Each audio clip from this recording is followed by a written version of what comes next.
Kumusta mga ma'am, sir? Kapalo ba mo mga ma'am o sir nga diri sa UM mauni ang pinakadako nga library sa Mindanao, ang University of Mindanao. Amazing kayo ang kadako sa ilahang library.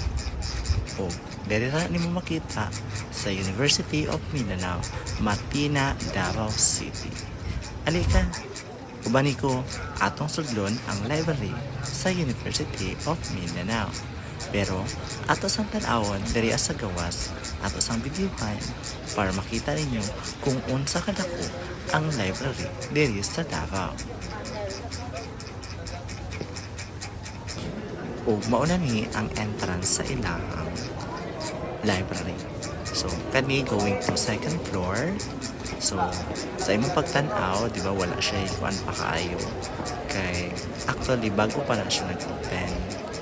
So muna siya ang ginatambayan sa mga bata. O dira anata sa second floor. This is second floor. Ali, manulod na ta. O mauna ni ang nasa second floor.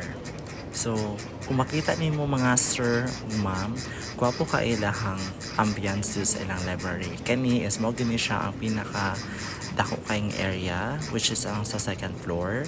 So, daghan kay siya mga estudyante kay udto na ko ni siya gi-shoot tapos okay na. So, wala lang kay na ko siya gina-focus ang mga estudyante kay maulo ko mag-video.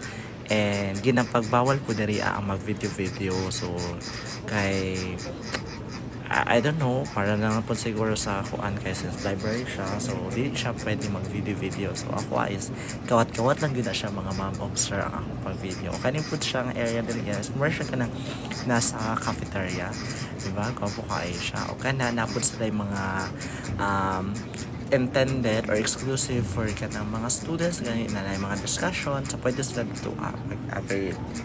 Ya kana dra is kung mag-study lang sila alone or kanang individual lang sila o ginagmay pwede sila mag-share sa mga tables or kanana.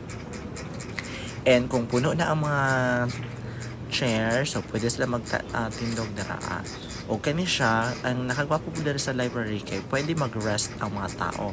So kita na ninyo ang mga colorful na mga chair dira. Dira pwede maglingkod ang mga tao para mag-rest or mga students para mag-rest. O, pwede sila magtulog dira, mag-charge at the same time.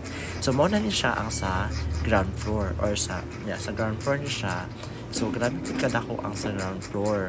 So mao ni ilahang mga books, mga shelves sa mga books. So well organized kayo ang ilahang pagka-arrange sa ilahang mga books. So mao pud ni siya kung nakay ginakalista ng pangitaon, so pwede ka mag-refer dira para makuan mo, malocate nimo asa dapat makita ang imong gustong ginapangita. Parehas kun niya dapat imo siyang kung ano jud kung asa pwede makita ang imong ginapangita. Charis. O muna siya mga ma'am sir, pagawas lang pud ko ana kay kabalo ka ang purpose is nag-video lang ko. O kani siya pwede ka diri amo agi sa second floor. Very kaya ang iyahang stairs. Kanang lapad kaya ang ihang stairs. Pwede mo mag-video, mag-walk, or magdagan-dagan ka dirian as an exercise. O anak siya. So, ani na siya ang background sa gawas. So, di ba? O, nawagay nag-TikTok. O, so, kana sila is naningkamot mo sila TikTok para na sila ika-post sa social media. So, mo na sila mga students na dili kay busy. Charis! Bitaw, nag-ano lang na sila para iwas stress. So, mo na siya ang dagway sa library sa gawas. O, kanang dra nga building, mo na ang DPT building. O, katong dito sa unahan, na dito ang engineering building. So, mo na siya is pwede ka diri mo agit sa second floor or para nimo ang second floor na library.